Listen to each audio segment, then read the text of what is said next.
पश्चिम बंगाल में अवैध बांग्लादेशी घुसपैठियों को लेकर आप देख रहे हैं क्या माहौल है। तो उत्तर प्रदेश में योगी आदित्यनाथ ने आदेश दिया है कि घुसपैठियों की पहचान करें। ऑपरेशन टॉर्च उसको नाम दिया और टॉर्च बड़ी तेज हो गई है। अब बीजेपी सरकार घुसपैठियों का पूरा सफाया करना चाहती है। इसीलिए पहले तो अब एसआईआर प्रहरी बनाए गए हैं कि आप जाकर के सजग होकर के एसआईआर के तहत देखिए कि कोई गलत आदमी इसमें ना आए। समाजवादी पार्टी की कोशिश है कि ज्यादा से ज्यादा वोटर्स के नाम वोटर लिस्ट में जाएं, कम नाम कटें, तो उन्होंने पीडीए प्रहरी बना रखा है। लखनऊ, वाराणसी, कानपुर, अलीगढ़, गाजियाबाद, बड़े बड़े शहरों में पुलिस की टीमें जगह जगह जाकर उन इलाकों में रह रहे लोगों की जांच कर रही हैं जहां पर उनके किसी संदिग्ध व्यक्ति के पाए जाने की उम्मीद है। अब राज्य में अवैध रूप से रह रहे बांग्लादेशी और रोहिंग्या घुसपैठियों के लिए लखनऊ, वाराणसी, प्रयागराज, अयोध्या, मथुरा, मेरठ, सहारनपुर, बिजनौर, बुलंदशहर, कानपुर, अलीगढ़, गाजियाबाद 17 शहरों में घुसपैठियों को रखने के लिए डिटेंशन सेंटर बनाए गए हैं। सर टोटल ये 3 फ्लोर का है, जिसमें 50 लोगों की बेड कैपेसिटी है, रहने की व्यवस्था है यहाँ पे, जिसमें 30 पुरुष के लिए, 20 महिलाओं के लिए। यस सर, इसमें किचन की भी व्यवस्था है और जिसमें 2 किचन। अब ये जो थे एक ऐसे ही मेक शिफ्ट डिटेंशन सेंटर के केयरटेकर थे। अभी ऐसा नहीं है कि कोई नए इमारतें बनाई जा रही हैं। अभी फिलहाल जहां जो भवन मिल रहा है उसको टेम्परेरी डिटेंशन सेंटर का नाम दे दिया जा रहा है और वहां पर अब सुरक्षा व्यवस्था वगैरह कर दी जाएगी, अंदर रहने वहने के इंतजाम कर दिए जाएंगे। ऐसा नहीं है कि कोई अलग से एस्टेब्लिशमेंट बन रहा हो कि ये डिटेंशन सेंटर है। अच्छा, मैं आपको अब दिखाता हूं बंगाल में क्या हो रहा है। पश्चिम बंगाल बीजेपी ने 2 पोस्ट किए हैं, वो आपको देखने चाहिए। उन्होंने इन पोस्ट के जरिए इसी, क्योंकि मुद्दे इससे जुड़े हुए हैं घुसपैठ से, तो मुर्शिदाबाद का जिक्र करते हुए बीजेपी ने लिखा है, वो दिखा दीजिए। एक तो ये पहले जो आपकी स्क्रीन पर चल रहा है, बीजेपी ने कहा कि भाई ममता बनर्जी जो हैं वो कल वो जो गीता पाठ हुआ था ना परेड ग्राउंड में बंगाल में, कोलकाता में 5-6 लाख लोग दावा किया जा रहा है उसमें थे, उसका न्योता इनको भी था वहाँ जाने का, गीता पाठ करने का, तो वहाँ नहीं थी। तो बीजेपी ने ये तस्वीर पोस्ट करके कहा है कि आपको गीता पाठ नहीं करना हमारे साथ, आप ना करें, लेकिन सनातन की परंपराओं का मजाक ना उड़ाएं।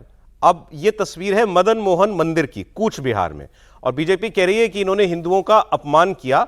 उनको यही नहीं मालूम कि घंटी या घंटा जो है वो कैसे बजाया जाता है। तो वो क्या इसमें कुछ गलत है? देख लेते हैं एक बार।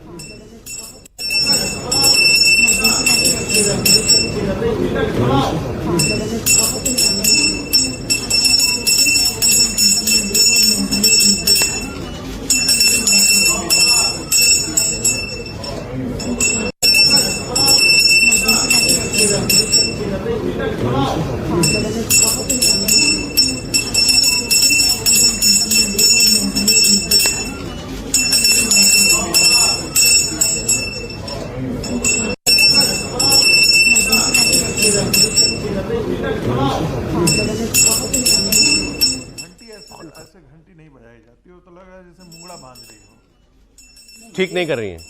इसको है ना, ये नॉन इशू को इशू बनाना है। और दिक्कत क्या है कि बीजेपी को ये परेशानी है कि ममता जी मंदिर क्यों चली गई। असली बात ये है, उसमें दिक्कत ही है। असली दिक्कत है। बीजेपी ने ममता जी को फोर्स किया है मंदिर तक पहुंचने के लिए। दूसरा उन्होंने जो है एक पोस्ट किया है, वो अगर है आपके पास वो दिखा दीजिए। ऐसे मुर्शिदाबाद 70-30, 70 बड़ा बड़ा और 30 छोटा छोटा, मतलब मुर्शिदाबाद में, हाँ ये आ गया, मुर्शिदाबाद की आबादी 70% मुसलमान हो चुकी है, 30% हिंदू रह गए हैं। और बीजेपी कह रही है कि जरा आप ममता बनर्जी के मुर्शिदाबाद मॉडल को समझिए। वो जानबूझकर घुसपैठियों को जगह देना चाहती हैं, उनको वोटर और नागरिक बनाना चाहती हैं, क्योंकि एक बार अगर ये आबादी यहीं पहुंच गई पूरे बंगाल की 70-30 जो भी मुर्शिदाबाद की है, तो फिर उसके बाद चुनाव का कोई मतलब नहीं रह जाएगा और ममता बनर्जी को सत्ता से हटाना लगभग नामुमकिन हो जाएगा, क्योंकि ये सारा वोट बैंक उनका क्रिएट हो जाएगा। उनका कहना यह है कि ये वोट हमेशा उनके साथ इसीलिए रहेगा और ममता बनर्जी सत्ता में हमेशा के लिए इसलिए रहेंगी क्योंकि इस वोट बैंक को डेवलपमेंट से कोई लेना देना नहीं है। उनको सिर्फ जो है ममता बनर्जी जो कुछ उनके तुष्टिकरण के लिए करती हैं वो इंपॉर्टेंट है। और एक बार अगर ये अनुपात बन गया आबादी का पश्चिम बंगाल में, तो फिर आप भूल जाइए कि कभी वहां पर सत्ता परिवर्तन होगा। सर, योगी आदित्यनाथ ने जो ऑपरेशन टॉर्च शुरू किया है, तो उससे टॉर्च से टॉर्चर कौन हो रहा है? ममता बनर्जी हो रही है, अखिलेश यादव हो रहे हैं कि भाई इस टॉर्च सबसे ज्यादा टॉर्चर वो हो रहा है कि भाई जब करेंगे तो सारे घुसपैठिए पकड़े में आएंगे। जो योगी आदित्यनाथ ने जो जगह जगह जो डिटेंशन सेंटर बना रहे हैं, मुझे लगता है कि एक बड़ा जगह इनको कोई एक खेल ग्राउंड ले लेना चाहिए, स्टेडियम, वहां सारे प्रदेश के इकट्ठा करके एक जगह रखा जाए।